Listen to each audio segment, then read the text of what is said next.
Solve the equation, give the exact solution. Our equation is 2 to the 3x minus 7 is equal to 8 to the 2x plus 2.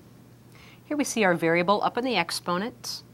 I'm going to solve this by writing each side with the same base.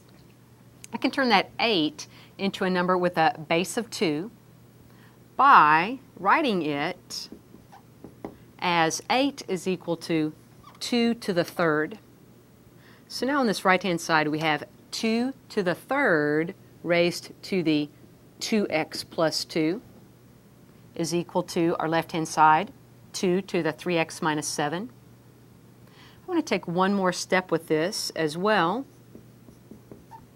and raise, when we raise a power to a power, we multiply those exponents. So I'm going to write this right-hand side as 2 to the 3 times 2x is 6x plus 3 times 2 is 6. Now, if 2 to the 3x minus 7 is equal to 2 to the 6x plus 6, then those exponential quantities must take on the same value. They are equal. So that's our next step. 3x minus 7 is equal to 6x plus 6. Now let's solve this resulting linear equation. Subtract 6x from both sides. 3x minus 6x is negative 3x. Add your 7 to both sides. That gives a 13 on the right as the last step. Divide both sides by negative 3.